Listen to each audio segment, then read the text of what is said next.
Dream. Is this, can you all hear me? Hi, good afternoon. I have to admit that Thank you. Thank y'all for coming and staying and coming back in after lunch. Yeah, I'm feeling a little bit sun-drunk. You know what I mean? Like that feeling when surrounded by so much beauty, enveloped in so much beauty like the sun, you feel a little bit high. So I'm feeling that right now. And so grateful to be here and be in conversation with you, Dream. It's a beautiful film. It's a beautiful film. And I just wanted to start by reflecting on how I returned to witnessing the film last night. So Dream and I were out to dinner, and if any of you have spent more than 5 minutes with Dream, you know she is prolific in many things. And the way that Dream's mind works is a beautiful thing to be in the company of.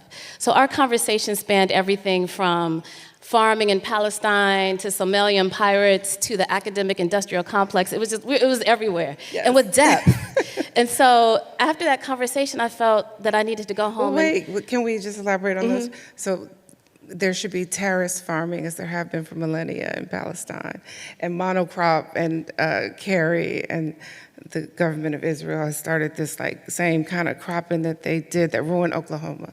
And then the other thing, but I don't want to just drop that. Terrace farming, if you ever go to Palestine, have a chance to see where some of it still exists. Yeah. And what was the other thing you said? Somalian pirates? Oh, they're created because Milan, y'all watch the series on the mafia from Naples.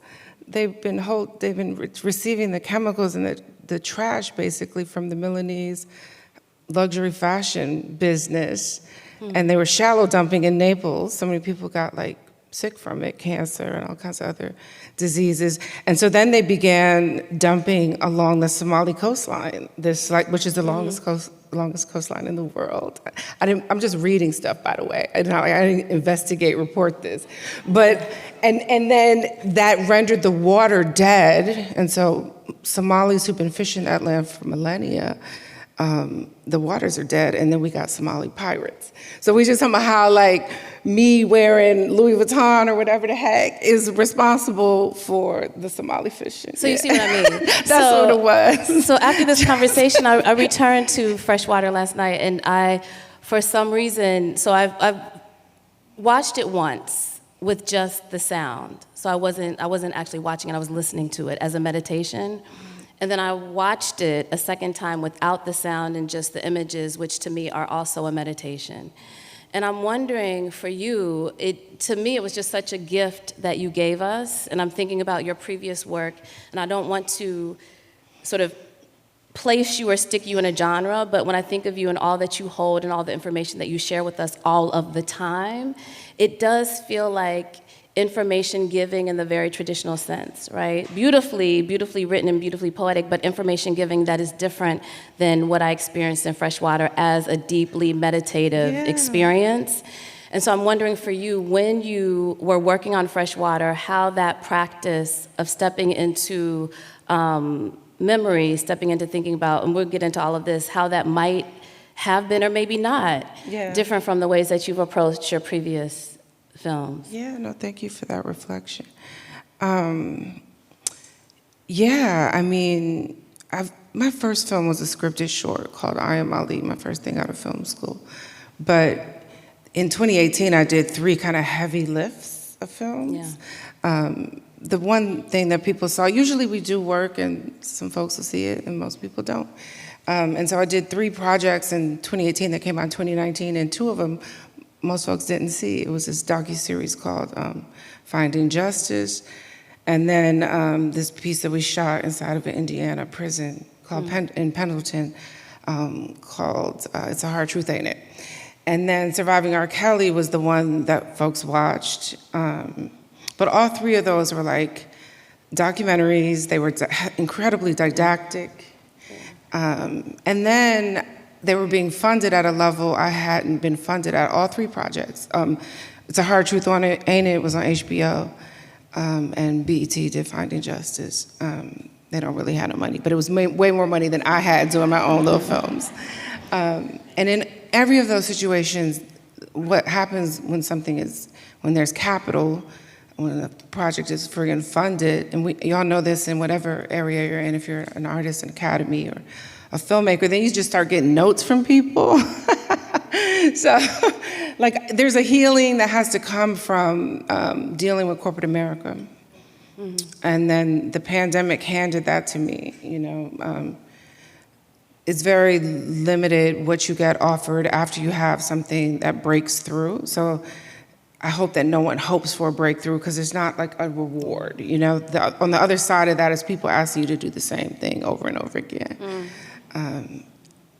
which is fine, because I didn't even get an opportunity to do that because the whole industry shut down. So like, as soon as I got so-called hot, it was like over.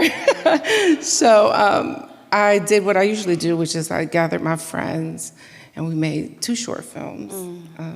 And this one I had been working on right before the pandemic started. I was thinking about flooding. I was thinking about memories. I was thinking about basements. I was thinking about, you know, in Detroit, there's a lot of organizing. Adrienne Marie Brown has kind of been the ambassador of the work that a whole collective of folks were doing. When Grace Lee Boggs first brought Margaret Wheatley to Detroit, and we started having these conversations about, you know, reorganizing our movement work, looking at biopatterns. So we were looking at starling murmurations, and we were looking at all the stuff y'all already know, mycelium, all, you know, we was doing all that. Trying to change the hierarchy that involved, that's in the movement and all the different things. Because Detroit is innovative, and we innovate in the D. And so in that work, I remember looking at the land and looking at how, as racial capitalism collapses, and it's been doing that in Detroit since the 50s, Grace Lee Boggs tells us that it wasn't like the 80s when these factories started emptying out. It was almost as soon as they opened, they were laying people off by the thousands. And so as racial capitalism collapses, there's this like decolonization that the land is doing itself. It's a reclamation, so that you'll have grass 5 feet tall. Detroit was built on canals. Right. I think about Venice in this way. I've been coming here, and I'm gonna stop talking so you can ask something. We don't even have that much time, but we've been coming here since '99, right? Every Biennale I come, and since '99, and you know, Venice, I know Venetians don't like to say that Venice is sinking, you know, the water's rising. It's like, okay, either way, the steps is disappearing. And you know, along the Great Lakes, whether it's, you know, Erie, Huron, Michigan, we're experiencing something that doesn't get the attention that the coasts get. And so it just had me thinking, and it was an opportunity to do something small. And this is my most personal film. I don't usually narrate. I like, after Days of Heaven, after Terrence Malick did that, I'm like, no one ever has to narrate anything. Like, just don't. But whatever, I narrated it. But and you know, and to me, it feels like, as someone who loves Detroit, it feels very much like a love letter to Detroit. The sound, the way that you use sound, is just exceptional. But more than that, the images that, you know, again, it just felt to me like a deeply embodied meditation.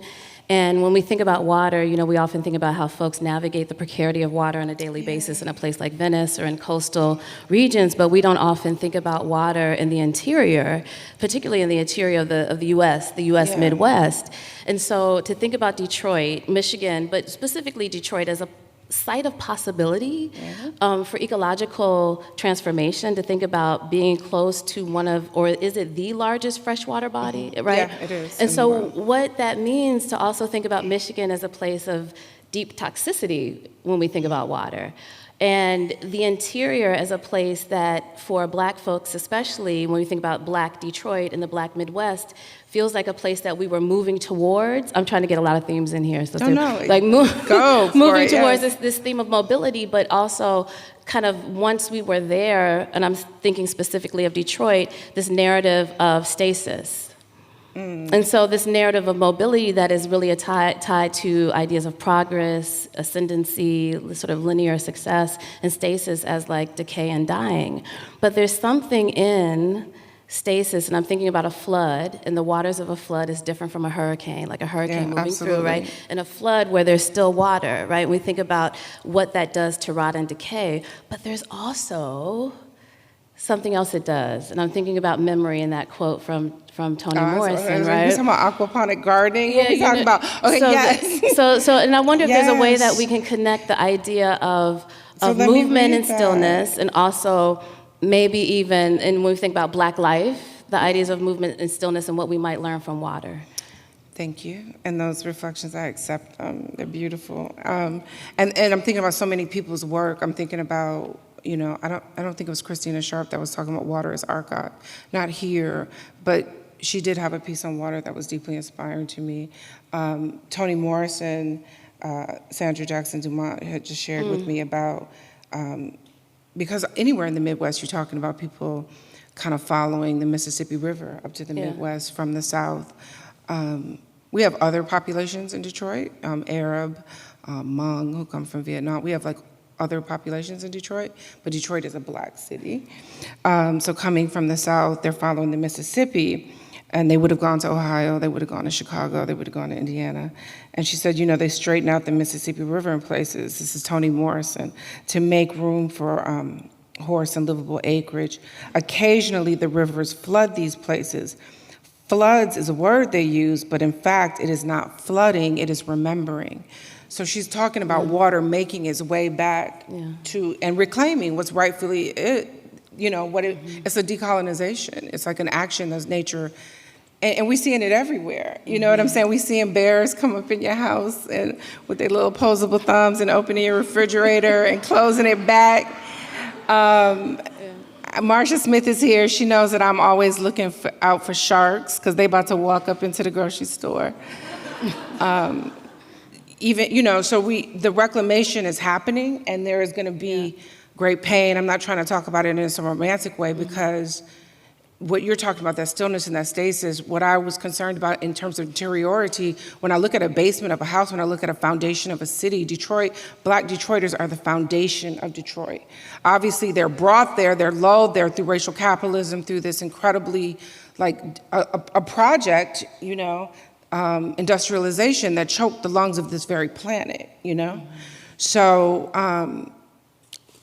while we can claim to be the home of techno and jitting and all this amazing, stuff, Detroit is also, one of the homes of the industrialization that has this planet on its knees, but it was always a failed project, So that lack of mobility that you're talking about. And another thing is Detroit, the name of Detroit on the Underground Railroad was Midnight. Code name Midnight is the whole name of the stop. It was the stop before you went to Canada. So that idea of to keep going, north, which in itself is problematic. We can talk about the global north as opposed to the global south. There's so many places to go with it, but I didn't want to be didactic when I was making this film, even though I was yapping over it, doing a narration. So I appreciate and accept your reflections. Yes. But thank y'all. Thank you. We good? Yeah, I mean, there's so much more I could say. I know. We want to give people their time, though. Okay. Go ahead. We have 2 minutes. Could you say, I just would love... Look, Rashida's looking. Okay. I would love for you to speak to sound. I mean, I was just... sound. Yes, Sterling Tolles, first of all. Yes, Sterling. I don't even know if folks are awake in Detroit, but this is going to keep running. And yes, Sterling Tolles, my producing partner on this, Invincible. Sterling Tolles is an amazing artist. This piece, Jova Lynn, who's here, curatorial young genius, she included my show, so it was installed at MoCAD, the Museum of Contemporary Art in Detroit, with two other artists who I deeply respect. Y'all saw Nagara here talking about Toni Morrison, and she, I'm sure she would be okay with me saying she's a part of a collective, I'm sure she's part of many collectives, but called Black Constellation in Detroit. And Nepsidue, who was also showing in the show that Jova curated at MoCAD. It was the three of us, artists. So Sterling did the sound. There's a flautist there. Sterling had been going around the state of Michigan recording water without my even doing this. So it was just this beautiful, simpatico, this moment. And he's my brother. And Detroit is small. For that reason, it can be dramatic and tiresome and all the other things. But it's home and it's family. That was my real family that I was showing. I recently got an archive. So to see other people include the sister from Brazil who showed a clip of that film of the young person going through their own family photo archive. It was good to see all of this work connecting and intersecting.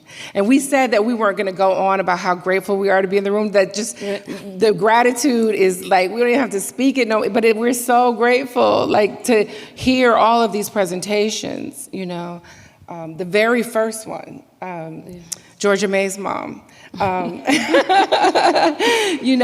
about going to ground and being in cadres, in this moment, like, I do have dystopian fantasies about what an apocalyptic scenario would bring to my city, quite frankly. I was wild to me. One of my other homes is Martha's Vineyard, and it was wild to me to have DeSantis, ship folks out, because I'm like, wow, Florida, you're more likely to be a climate refugee than almost any other person in America. Yeah. Like, Florida is going to be producing climate refugees, is producing climate refugees already, and will continue in the next few decades. It's going to become actually quite pressing. And so I think about Detroit being this place, where we have a lot of fresh water, and that doesn't make me hopeful, like somehow I'm in a sanctuary. Right. It makes me feel, because it's a fear-based ass country where it's more, we're not there, thank God, but where there are more guns than people, and so it makes it actually dangerous, right. So you have people like Bill Gates buying like 1 million acres of land in the Upper Peninsula, and Michigan is known for its militias. And so it's this whole, in fact, when we shoot at my daughter's feet underwater, these militias were training in the park that we were at. The sound it was just bouncing off the walls. And I was like, we gotta go. I was telling my DP. And later we found out that park was used by some militias that went to on January 6th to the insurrection. Wow. So it's not like a safe place, even though we have war. And then the other image in there, and I'll leave it at this, but of Joe Louis coming down the arena, named after the incredible boxer Joe Louis, where I saw Prince first and Eddie Murphy's Raw, and I just, it's like a home to me. Watching that be torn down by Hemrick, which is this corporation that was responsible for cutting off thousands of Detroiters' water each week during the height of the Detroit water shutoffs, which is different than Flint's water crisis, but not unrelated. So for me, again, not wanting to be didactic and explain all of that, but the thing that makes me tear up when I'm watching my own film is that Hemrick taking down Joe Louis Arena. Right. And I think, and what I would just want to quote you, when I think about Detroit, it taught me to be fearless. That line just stays with me. It taught me to be fearless. So even though we don't necessarily want to fall into easy hope or think that this is going to be, this closeness to fresh water, but Detroit teaches us how to be fearless. And I don't want to also complicate. Obviously, I don't have to complicate the word resilience. It's being complicated. The filmmaker who did Katrina Babies has a beautiful piece about unpacking how we need to stop using resilience as a framework. But yes, I kind of lack fear, and Detroit is going to figure it out. Thank you. All right, y'all. Thank you.